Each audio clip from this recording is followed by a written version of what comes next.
Greetings, fellow traveler. As humanity awakens and evolves, we see change in every aspect of our lives. Let's consciously manifest our desires. I am Candace Craw Goldman, and this is New Earth Journey.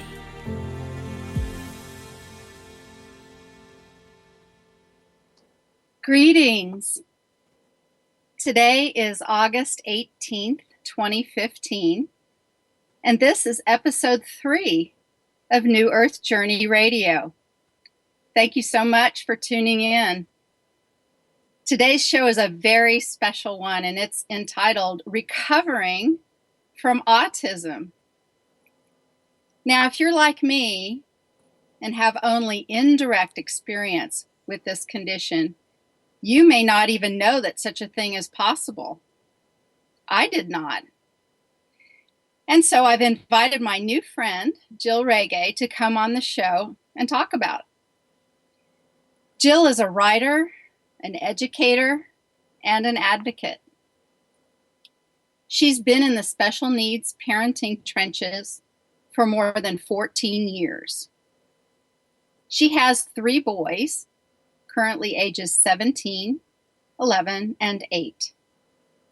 Her oldest son recovered from autism through extensive therapy and use of biomedical and dietary interventions. And this will be our prime focus today on the show. Her mission is to help support and educate other families who choose alternative treatments for developmental delays, seeing it as optimizing a child's potential through optimizing health. Her younger boys also have development delays and health issues, which she addresses through similar treatments and specialized diets. Prior to parenthood, Jill was a freelance and corporate marketing writer, editor, and webmaster.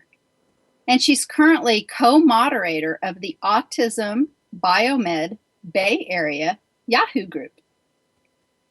She also co-chaired a biomed parents support for several years through Parents Helping Parents in San Jose, California, for parents pursuing special diet and biomedical treatments for their children with autism.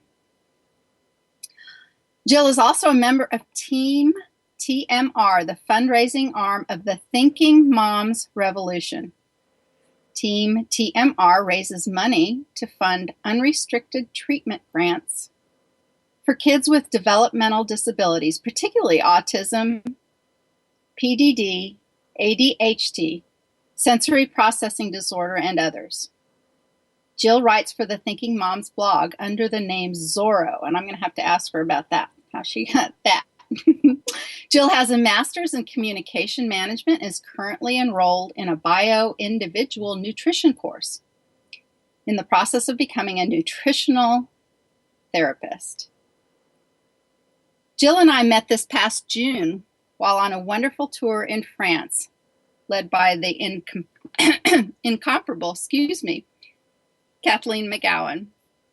So I'd like to say welcome, my sacred France sister, to New Earth Journey Radio. Thank you so much for being here with me today. Oh, thank you so much for having me on. This is going to be so much fun talking with you, Jill. Okay. I've really looked forward to this all week. But I want to start with talking just a little bit about our sacred France trip where we met. How did you end up on that trip? How did we end up getting to know each other all the way over there in Europe? Yes. How did that thing happen that was always meant to be, right? Right. I think I was first introduced to the concept of Mary Magdalene as Mrs. Jesus through the Da Vinci Code, and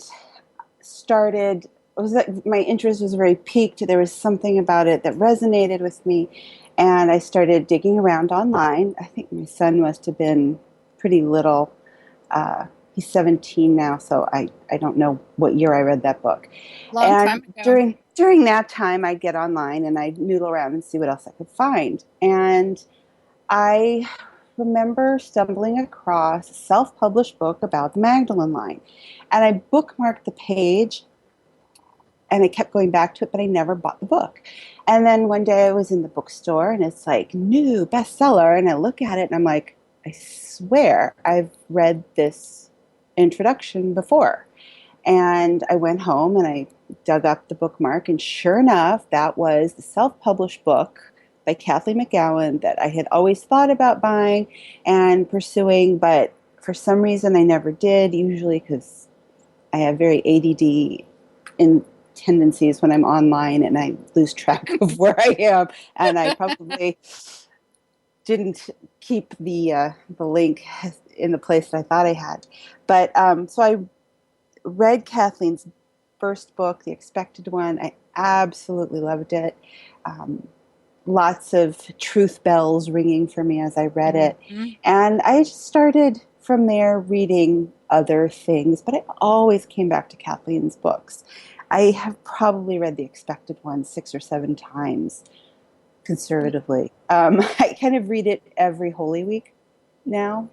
And yeah, and randomly a few years ago, I wanted to see if she was on Facebook, and I accidentally, on purpose, I don't know, sent her a friend request, and I didn't realize I had done that. And all of a sudden, she immediately accepted me, and I was like, "Oh my gosh, what did I just do?"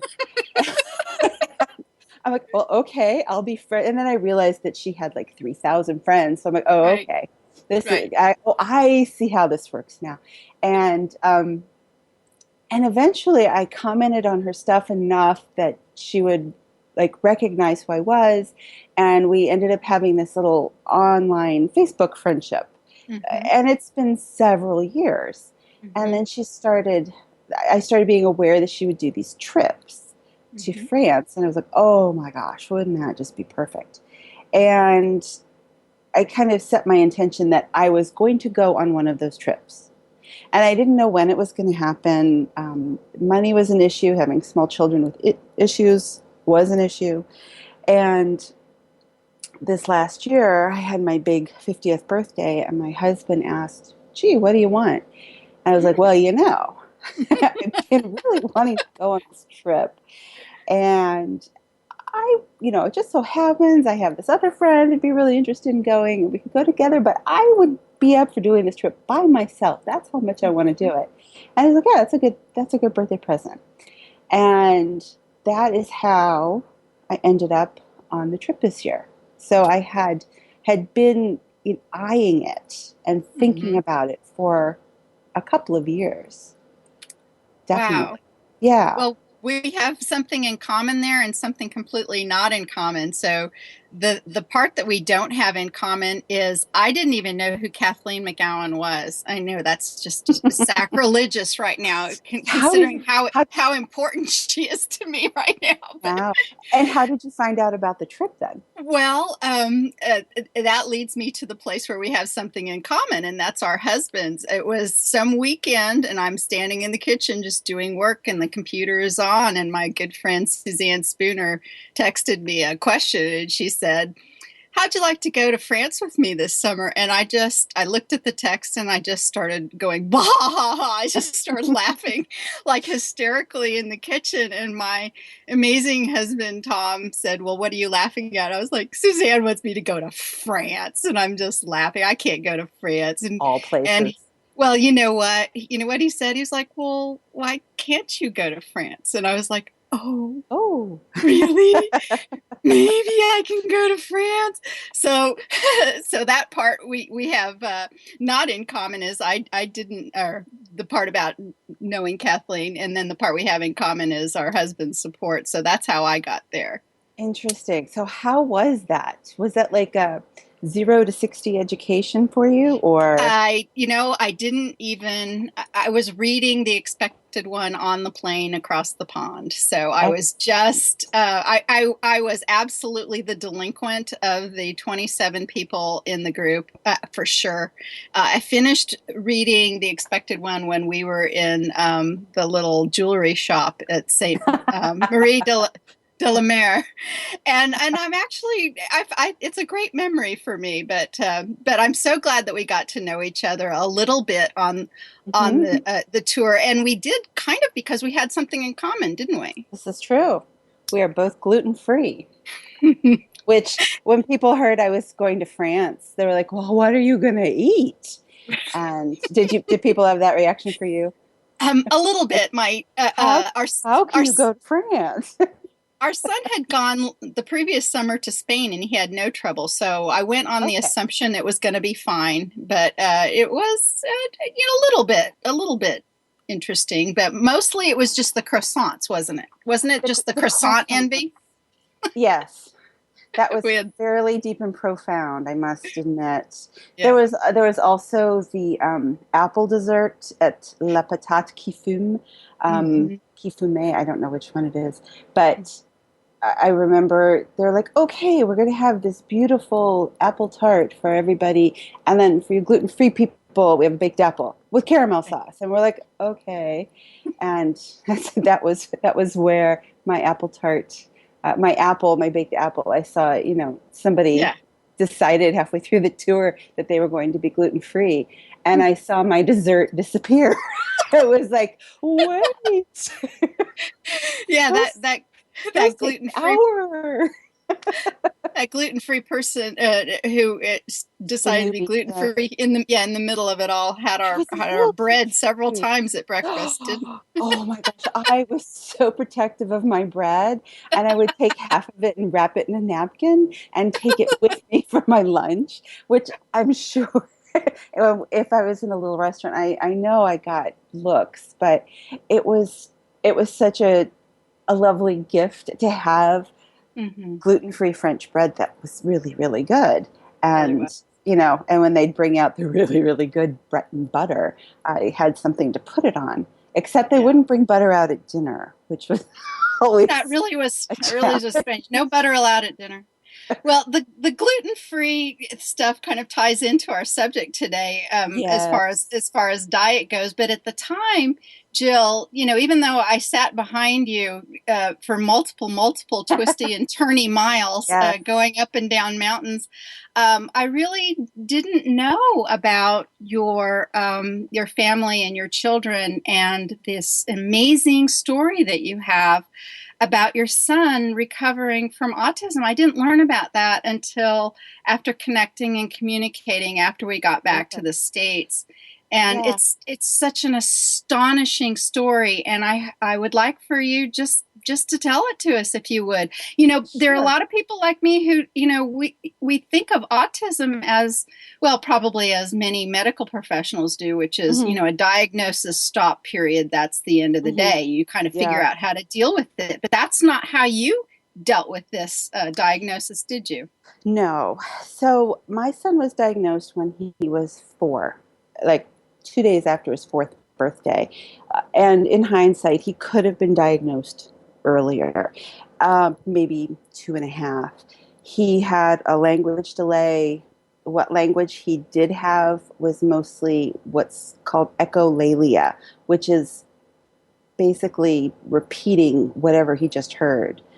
And with little kids, when they're 2 and 3, and you say, "Do you want juice or do you want water?" And they say water, and you give them the water, and then they tantrum, you just chalk it up to a 2.5-year-old having a tantrum because they're prone to those, instead of him being frustrated that he really wanted the juice, but the last word you said was water. Um, and so he would repeat the last thing he'd heard back. So there was language, there was a little communication. He could use the word no quite effectively.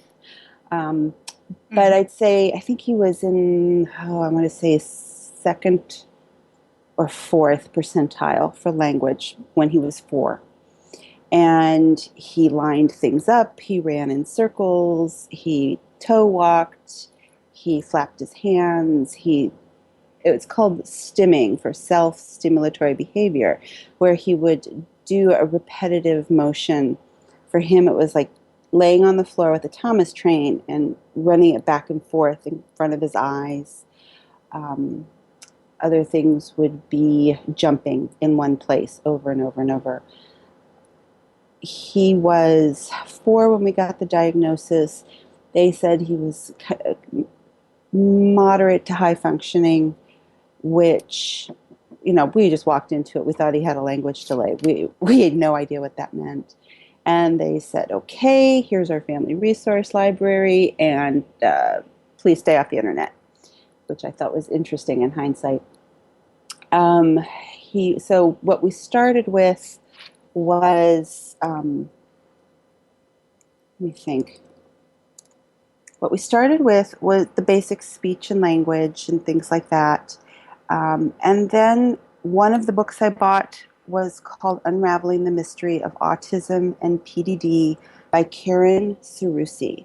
And that book changed my life. That was the book that outlined how she used diet to start with, and then nutritional support. And Jill, may I ask you what's PDD? I'm not sure I know what that is. Sorry, I don't want to sound like my husband said. Sometimes when you get started, it's like drinking from a fire hose, and I don't want it to be like that. So I'm trying to be measured and speak clearly. So That's please, fine. Please ask me these things, because I just fall right into my typical. PDD is pervasive developmental delay, and there's a blanket diagnosis called PDD-NOS, which is pervasive developmental delay not otherwise specified, which when they're doing an autism diagnosis, I'm going to get the numbers wrong, but I'm going to say, for instance, there are 9 categories, and if your child has 7 of them, it would qualify as autism. And I'm not using the correct number, so please nobody ding me on it. I haven't looked at the diagnostic criteria recently.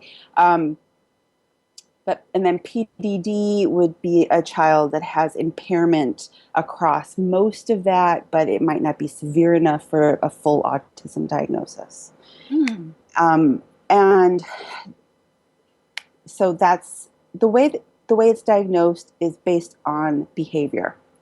Okay. It's based on language development. It's based on what they call stereotypies, which are obsessive interests. We used to joke that Thomas the Tank Engine should have been included as a diagnostic criteria, because it was so many of the little kids. It's 4 times as many boys as girls. And they're still trying to figure out exactly why that is. But so that's it for, the diagnosis issue for us. We got started with things like speech therapy and a special preschool. And then, like I said, I found Karen Cerusi's book and read it and was like, oh, this is interesting. And I just wanted our days to not suck, to be honest. It was really hard. It was hard to go anywhere. It was hard. I couldn't make a quick run to the grocery store. I couldn't make a quick run to the library. We never went to story hour. We had very few, if any, play dates. The playground was just sitting in the swing for an hour, or then going and lining up rocks along the edge of the sandbox. So it wasn't fun for anybody. It was really hard, and he wasn't happy. And so I just wanted him to be happier. I wanted him to feel better. And lots of tantrums, super picky eating. And after reading this book, and it said take out dairy and wheat, and at the time I think my boy was living on bagels and chocolate milk. And I was kind of like, okay, I don't know how we're going to do this, but we're going to give it a try. And my darling husband was like, what? This doesn't make sense. No, I don't think this is a good idea. Well, he was traveling a lot and decided to implement the plan after all. Try during the week when he was out of town. And my niece, who lived nearby and would come over, had a milk allergy, like a frank milk allergy. So I already had some organic soy milk in the house. This was back before I knew that I don't really want to give little boy soy milk, but we Mhm. switched him over to that, and that went fine. And I did not know the first thing about going gluten free, and that was a little bumpier.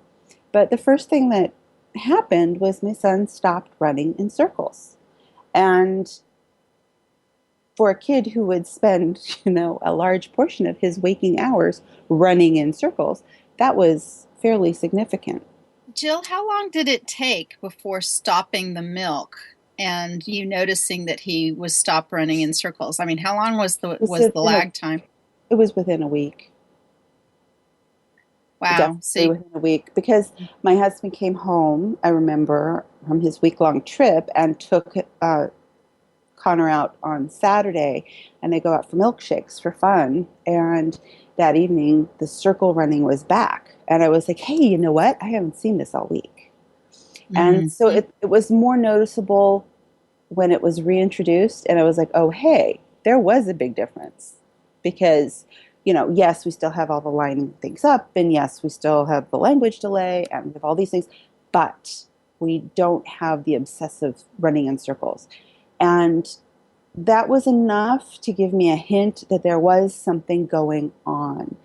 And as I started kind of digging deeper, I was lucky enough to find a local parent group.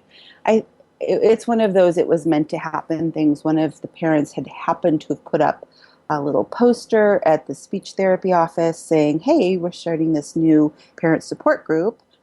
And I went. I don't know how long the sign was up. Just happened to work out. I went, I checked it out. I had read the Karen Cerusi book, so we're like, okay, we've got this. And there were a couple of parents there who were a year or two ahead of me on it, and we're all right, this is what you can do next. And the most valuable support through this whole process was other parents, mostly moms, but a couple of dads, Mhm. definitely. And who those parents were changed. I ended up finding some online support groups as well, and that exchange of information. So I think it's very interesting that one of the things I was told to do is stay away from the internet.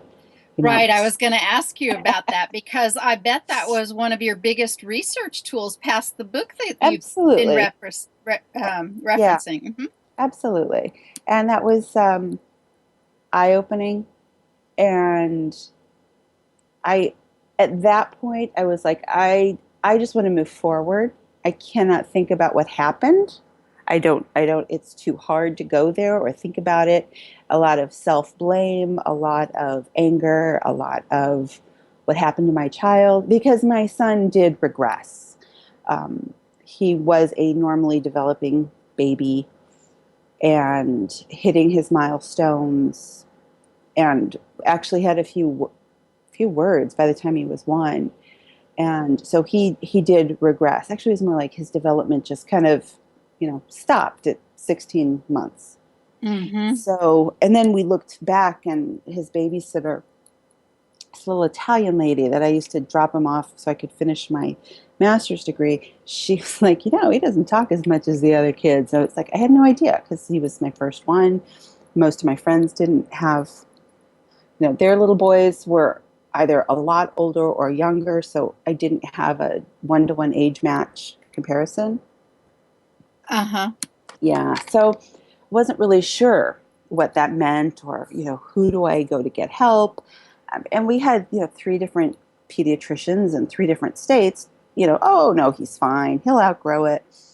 And one thing I would like parents to understand is, if you have any question at all, get it assessed, get it looked at, get it ruled out as early as possible, because early intervention is like the magic key. And we missed probably 2 years of services through early intervention because we waited until my son was 4. These are, So, so yeah, Jill, who's the best type of professional to first contact if you're just suspecting something for early intervention? Is it your primary care physician, or what would you you know, suggest? I think now primary care doctors are much more savvy, because the rate of autism is much higher, and there are so many more kids. And I would like to point out that the state of California, almost 10 years ago, took a look at this, and it is not what's called diagnostic substitution. They're not taking the kids who would have been labeled as mentally retarded or otherwise developmentally delayed and labeling them as autistic. There really is an increase in the number of children with autism. There really is.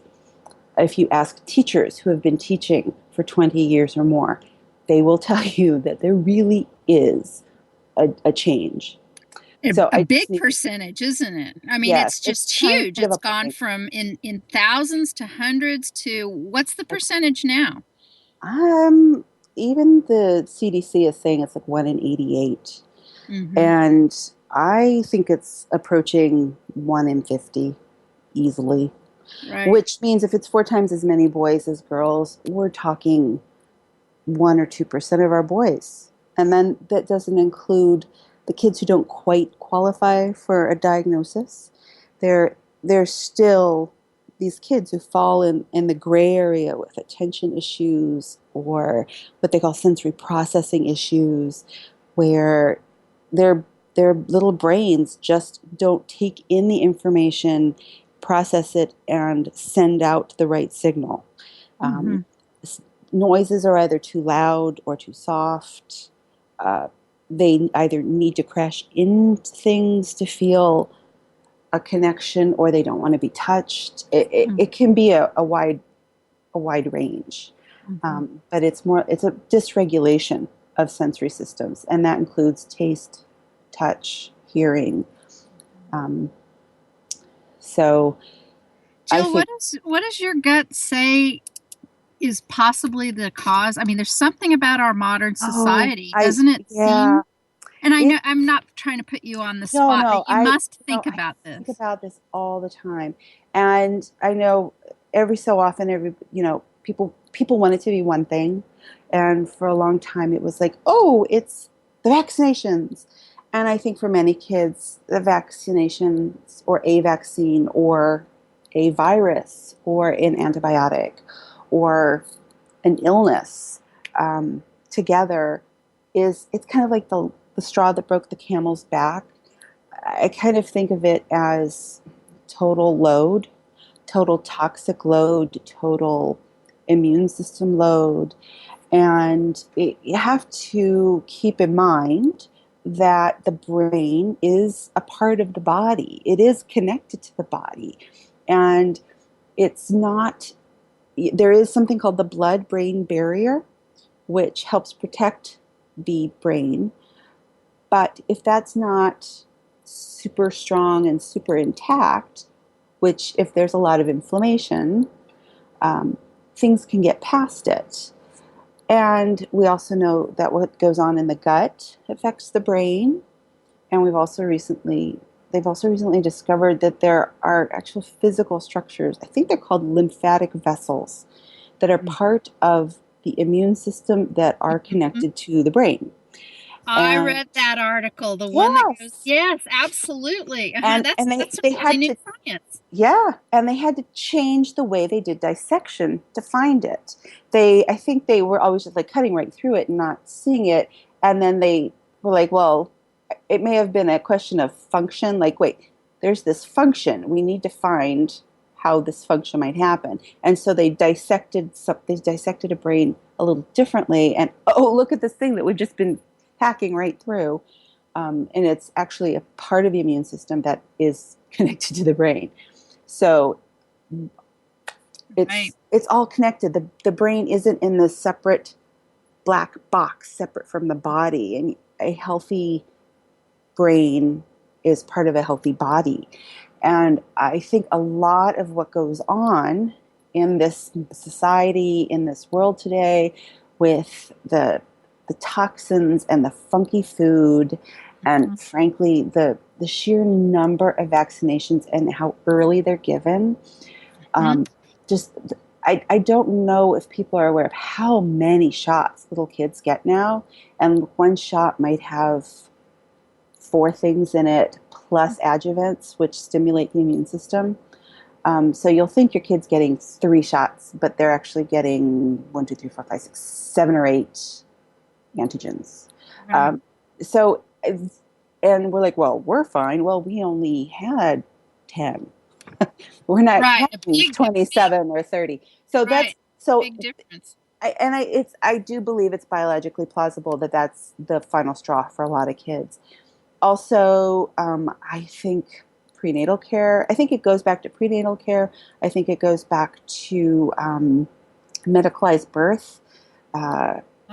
There, anecdotally, and I just want to just say, I know people go, oh, anecdote, oh, ha, ha, it's not scientific, but you have to start somewhere, and those hypotheses are not pulled by scientists out of thin air. They have a question, and they might say, well, hey, I have a lot of patients complaining to me about XYZ. Let's take a look at it. And so anecdote does have a place. Yes, it does. Scientific process. It's at the very beginning. Can I ask you a question about the vaccines? Because I wondered before your son's diagnosis, I did read the article, and I did know that and I realize and remember that you said that your child was fussy after the vaccines, and you knew that you had to take time off to care for him because you just just knew what his reaction was. But I wonder how you felt about the whole concept. Did you, before all of this happened, did you just think this is what we do and this is taking care of our child? Absolutely. I was a true believer, and we were at a pediatric practice that was tied to Harvard Medical School.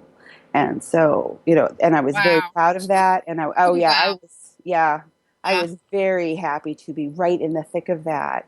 Mm-hmm. And we were part of our medical practice was very diligent about being on time every time with every shot. Right. And I had flu shots just before and just after I got, not delivery, but just before I became pregnant and just after I delivered. Right. And what else? So, I knew that he would react. You're not getting flu shots now, Jill? I no longer get flu shots. I know. Yeah. I don't. I load up on vitamin A, E, D, and C. I take a really high dose of vitamin D3. This is what I do for me.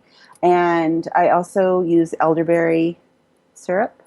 Mm-hmm. And there are a couple other things that I do and I give to my kids and my husband. And I work with a naturopath, and I haven't been sick with the flu, knock wood, for probably 7 years. I'll get a bad cold. I mean, maybe it's a flu, but it's not wiping me out the way things used to. So Jill, let's boil it down for those who might be listening out there. Mm-hmm. And people rolling their eyes at me. Yeah. They're not, and I know that it's not a one-shot thing, and it's not just a single thing, and that this has been a process for you. But right. You seriously claim that your son has recovered from this condition, and he is operating as a normal 17-year-old right now. Correct. How did this happen? What did you do? What were the big changes, the big things that turned this around for your family? Okay. First was special diet. We did do that gluten-free, casein-free, which casein is a protein in milk. Gluten is a protein in grains, particularly wheat and rye, triticale, spelt. And I have had people say, gluten didn't make my kid autistic. So I was like, no, what I'm trying to do is remove barriers to function. I'm trying to help function improve. And those things helped. And I don't know if it was because we had allergies I don't know if it was because it was allergy driven. I don't know. It worked. We took those things out. Function improved. And then we would go through and do healing diets. I tried removing grains. And ultimately what we got down to was a gluten-free, casein-free, soy-free, corn-free diet. For a little while, we were egg-free. And then as my son healed, we were able to add things back. He's 17 now. He is mostly gluten-free, but he tolerates dairy now. So, but what else do we do? We started working with physicians. Back in the day, we called them Defeat Autism Now practitioners. I believe the new term is MAPS, M-A-P-S, and I don't know what that stands for because I'm kind of old school, and I still refer to our doctor as our Dan doctor. And with him, we have one local. She started practice when my son was maybe 10, and then we go up to Oregon from California. We would fly up to Oregon outside of Portland 3 times a year to go see the good doctor, and we would look at nutritional status, digestive issues. We would look at what his mineral balance was. We looked at vitamin status. So very much focused on the intestinal health of your child is the thing that you focused on primarily to get him back to what we would call normal functioning as a child.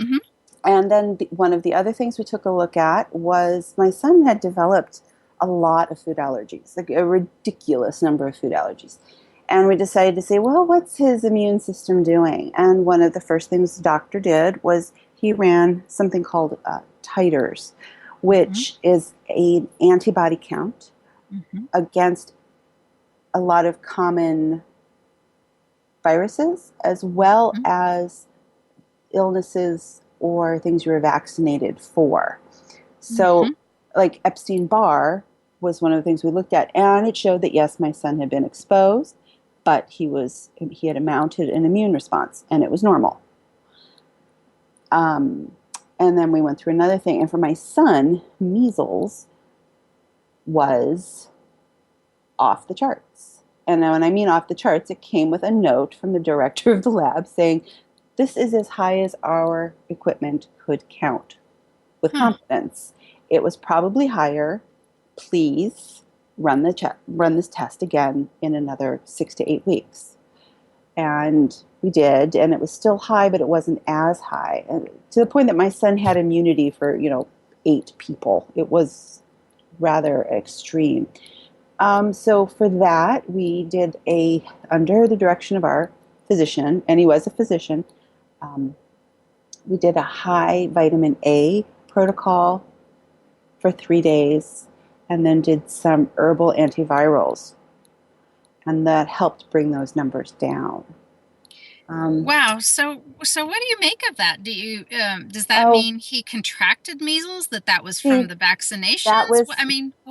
We don't have an answer. It could very well have been either. Right.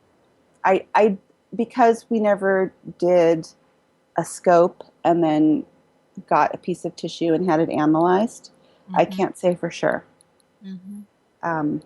Do I suspect it was the MMR? Well, sure.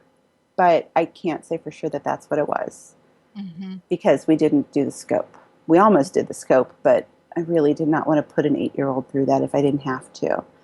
Right. And in that instance, we avoided scoping our son from both ends with acupuncture. And doesn't the whole Chinese medical model, doesn't it talk a lot and focus on intestinal health for immune strength? I mean, that's really interesting. And Ayurveda does as well. I think everybody but Western, right? Western, we don't talk about digestion. Right. Everything's a stomach ache. Yeah, I got a stomach ache. Right. And I had to get over my discomfort talking about those things because people will say, oh, well, I have a kid. I don't know if I should do the diet. And my first question is always like, well, how's his poop? And they're always like, what?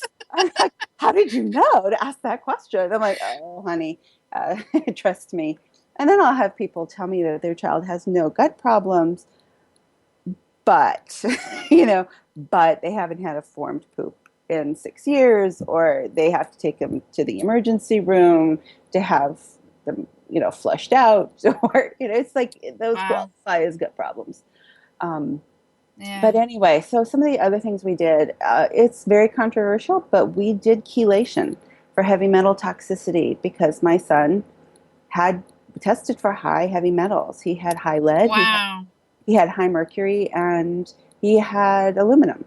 And so we did not do an IV, we did an oral treatment, and then he started to not handle that very well because it caused dysbiosis, which means overgrowth of the bad gut bacteria.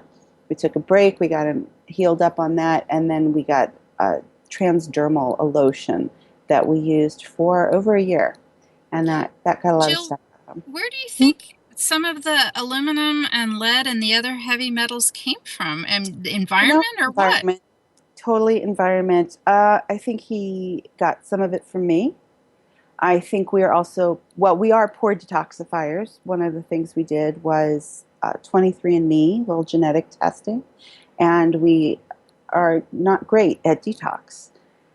And he doesn't make, the master antioxidant in your body is called glutathione. Mm-hmm. And it is very important to your immune system, and it is very important to detoxification.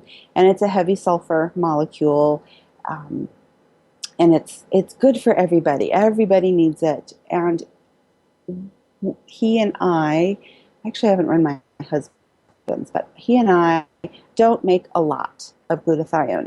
It's like you can have, every car has a different kind of engine, and some people have the big Hemi engine, and then some people have just a little Honda motorcycle engine, and we got the lawnmower engine producing glutathione, but you don't know until you look under the hood.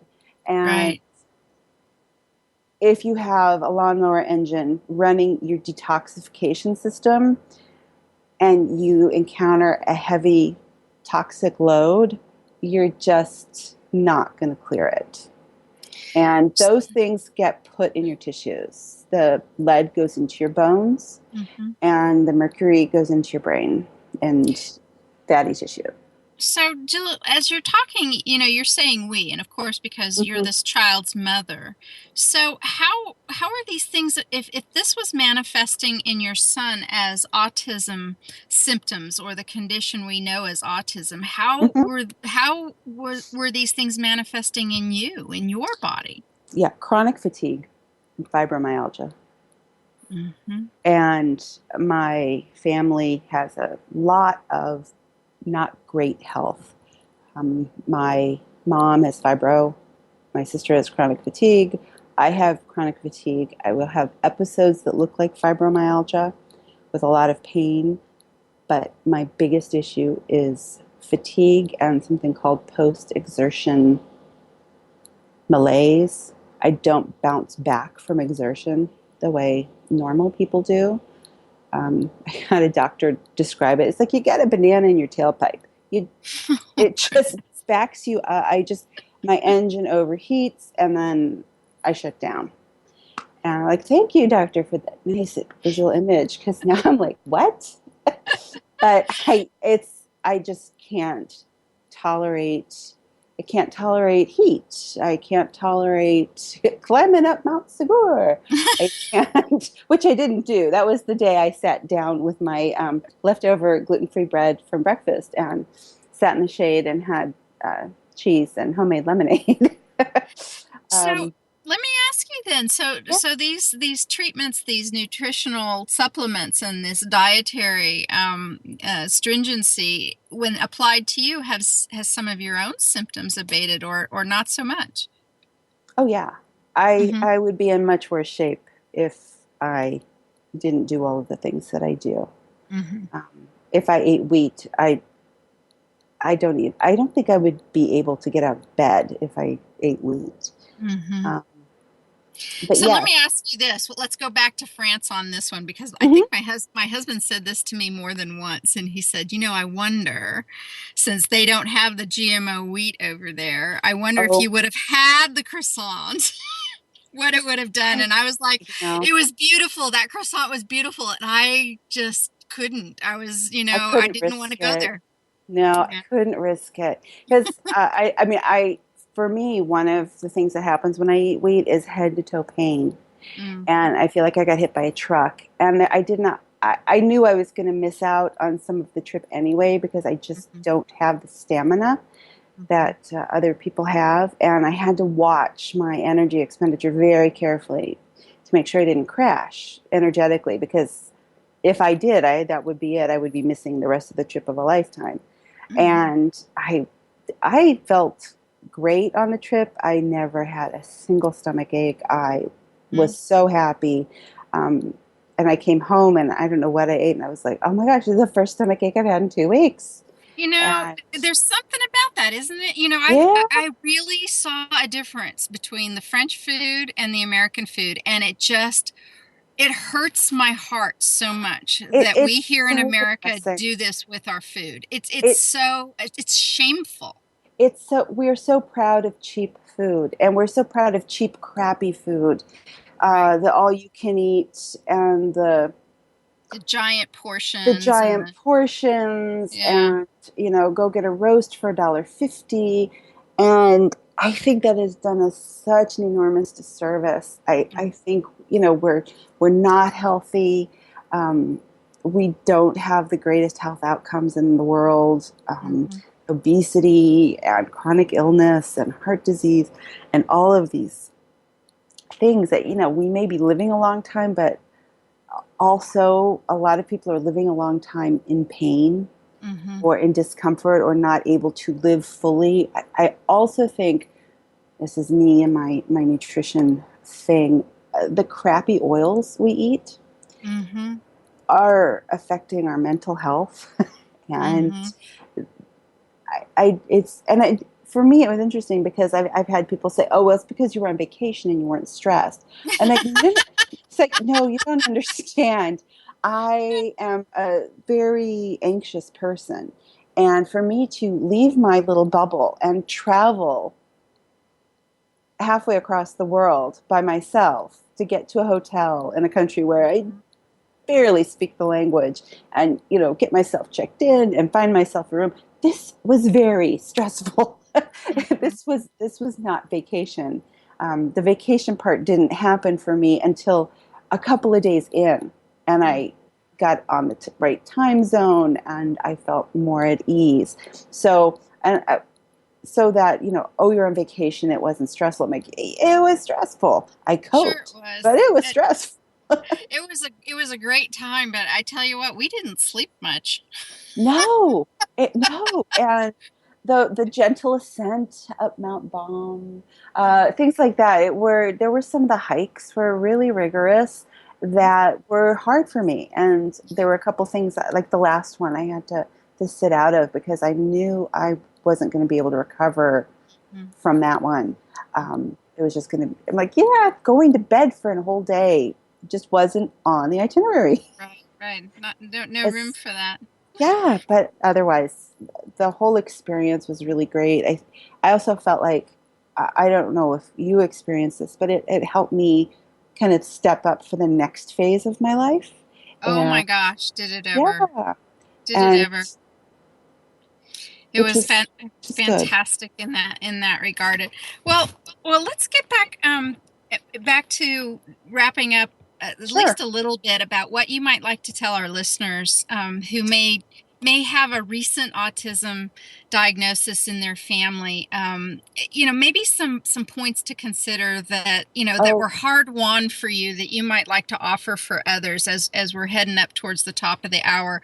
What are oh, some of your best tips for the my new best. autism mom Okay, and dad? best tips. One, don't freak out. Two, uh, one of the phrases I want you to get out of your mind, this will probably strike a chord, is, God only gave this to me because I could handle it. Don't. Just don't go there unless that's definitely your life raft, because there's something else. There's a really big thing going on with this, and this is kind of an all hands on deck. And this is it can be really hard. It can, your child is the gift. Please keep that in mind. Your child is your child, and your child is wonderful and perfect. You're just trying to help your child. And the world can be complicated and difficult, and there are many options. So, sit with your intuition on a lot of things, even though it can be hard when you're really stressed out. That's one. Another, I strongly believe that there are biological underpinnings to autism. Very strongly. This has been my experience. I'm not a doctor. I'm not a medical practitioner. I'm a mom who has spent 13, 14 years on this and living it, breathing it. My son is not the only kid I know who has recovered. And when I say recovered, my kid we're taking off to go look at colleges in Portland tomorrow. Congratulations. Thank you. What a coup. Isn't that amazing? Yeah. And that's so wonderful. I started this looking for 1% improvement. 1%, 2%, that was all I was looking for on a day-by-day basis. So that's what added up. ThinkingMomsRevolution.com is a good place to go. Yeah, please tell us a little bit about that, your involvement with that group. That group started 24 parents. I think it's one dad and the rest are moms. Started this a couple of years ago. They have a blog. They wrote a book. And then about almost 2 years ago, they put a note on their Facebook group saying, hey, anybody have recovered kids they want to write about? And I was like, me, pick me. And I got to write a chapter. I know, I was like, oh. Well, Jill, you're a fabulous writer. I would like to tell, we're going to say it anyway at the end of the call, but we're just about there anyway. You write in several places, but one is Recovery Road. That's RD, recovery, and then rd.com. Mm-hmm. And just a fabulous writer. I am so touched and engaged by your words. And then also you write for the Thinking Moms, correct? Yes. The Thinking Moms have a blog, and I write as Zorro. And one of the original Thinking Moms, I want to say she goes by Tex, because she's from Texas. We were us new girls, the new 2.0 came in, and we're like, how do we get names? Do we pick our names? And I go, no, Tex is going to give you your name. And I was like, oh, but she doesn't know me. And I was kind of confused about that. And we were just kind of exchanging information, and I posted a picture of my son, and she came back. She's like, oh, he looks like Tyrone Power. He looks like Zorro. You're Zorro. And that was how I got Zorro. And I sat with it, and I was like, I'm in California. I have a point to make. I write, the pen and the sword.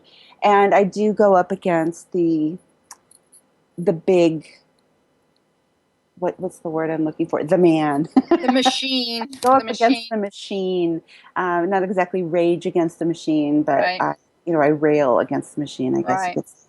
So, hey, Jill, I just had a question come in here on my chat, my little chat thing over on this side. And the question is, it's a really interesting one. I wondered if you might tackle that. The question is, does your son remember what it was like to be autistic? Yes, he does. And what does he say about that? He says it was hard, and it wasn't fun, and it was stressful. And he does not like to talk about it a whole lot. Wow. I will say, you remember what that was like? And he'll say, yeah. And the way he says it, it's like, it doesn't really it's over. Their conversation. And he's moved on. We've had instances, like we took a flight together, and it was about 2 years ago, and there was a little boy across the aisle who was very clearly autistic. I mean, once you know what it looks like, it's everywhere. Right. Sure. And you can see it, and I just see it everywhere. So there was this little boy, and he was having trouble, and he slapped somebody, and his mom didn't apologize. She was like, oh, blah, blah, blah. And, here's this 6-year-old who's wearing a diaper and a T-shirt, and no shoes and no pants, and has spent the entire flight blowing up balloons. And my son got really upset, and he was like, doesn't she know that there's something she can do? I'm like, she might not. Right. Or somebody's told her, no, there isn't anything you can do. Right, and she believed it. And she believed it, and she stopped. It doesn't work. There are no guarantees. It doesn't work for every kid. But I want to say that one of my Thinking Moms friends, she has a 12-year-old who was nonverbal until this year. He now puts 3 and 4 words together. Wow. And he's 12. And I mean, for her, she cries every time he says something. And so I just want to say improvement is always possible. No matter where your child is, improvement is possible. Well, you've been quite an advocate for your son, and not only just for your son, but for others out there who are going through the exact same thing or very similar things, and you just weren't going to give up for your kid. And I was so stubborn about it. This is true. Well, I admire you so much, and I want to thank you so very much for coming on to New Earth Journey Radio and talking about this today. Jill, you are my sweet, sacred sister, sacred Francis sister, and I'm so glad I met you and Elle, the beautiful Elle, who was like your glamour assistant and bodyguard and partner the whole trip, and I had so much fun getting to know both of you. And ends of the glamour spectrum. I show up with a colored lip balm and a mascara, and she's like, "Hello, let me do you over." Thank you so much so much, and I'll be talking to you online and elsewhere. And I want to thank you all for joining us, listeners. Thank you. Please join us in 2 weeks. I'll be chatting with Michelle Walling of in5d.com about all the talk and interest in what is happening cosmically this September and October with the phenomenon known as Wave X. Until then, join me in imagining peace in the world, and all shall be well.